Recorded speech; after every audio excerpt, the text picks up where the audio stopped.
अस्सलामुअलैकुम नाजरीन। Drama serial हद के आने वाले एपिसोड में आपको एक बहुत ही जबरदस्त और जज्बाती मोड़ देखने को मिलेगा। यहां पर आप देखेंगे कि धनिया का शौहर आखिरकार उसे तलाक देने के लिए राजी हो जाता है। ये खबर सुनते ही घर का माहौल युकस्सर बदल जाता है। परियाल और घर के बाकी अफराद परेशानी और खौफ के आलम में एक दूसरे को देखने लगते हैं। दूसरी तरफ धनिया ये बात मानने के लिए तैयार नहीं होती। वो सबके सामने कहती है, मैं ये तलाक कबूल नहीं करूंगी जब तक श्रीराम खुद आकर मेरा साथ नहीं देता और मेरे हक में फैसला नहीं करता। धनिया की ये बात सुनकर श्रीराम की वालदा शदीद गुस्से में आ जाती हैं और उसे बेइज्जत करते हुए कहती हैं कि अब इस घर में उसकी कोई जगह नहीं रही। लेकिन धनिया हिम्मत नहीं हारती और आंसुओं के साथ जवाब देती है, मैं सिर्फ इंसाफ चाहती हूं, मुझे मेरा हक चाहिए। इसी दौरान अचानक श्रीराम घर में दाखिल होता है। उसे देखकर सब हैरान रह जाते हैं। फिरयाल की नजरें श्रीराम पर जम जाती हैं क्योंकि अब सबको इसके फैसले का इंतजार होता है। श्रीराम सबको खामोश रहने का इशारा करते हुए कहता है, आज कोई जल्दबाजी में फैसला नहीं होगा।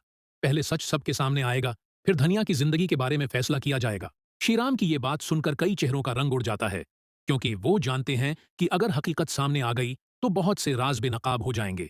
अब देखना यह होगा कि क्या धनिया को इंसाफ मिलेगा, क्या श्रीराम उसका साथ देगा या फिर एक नई साजिश उसकी जिंदगी को मजीद मुश्किल बना देगी। नाजरीन, ड्रामा सीरियल हद के आने वाले एपिसोड में मजीद बड़े इंकशाफात और हैरान कुन मोड़ आपके मुंतजर हैं।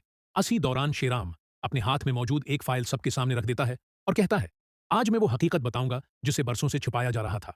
ये सुनकर श्रीराम की वालदा घबरा जाती हैं और उसे रोकने की कोशिश करती हैं, लेकिन श्रीराम उनकी एक नहीं सुनता।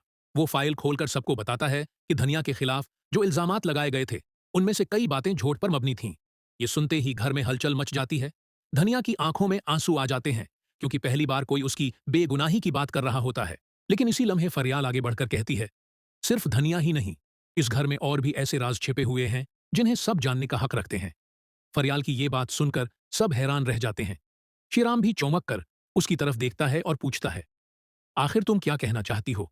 फरियाल कांपती हुई आवाज में बताती है कि कुछ उरसा पहले उसने एक ऐसी गुफ्तगू सुन ली थी जिससे उसे मालूम हुआ कि धनिया को जानबूझकर इस मुश्किल में धकेला गया था ताकि खानदान के कुछ लोग अपने मफादात हासिल कर सकें।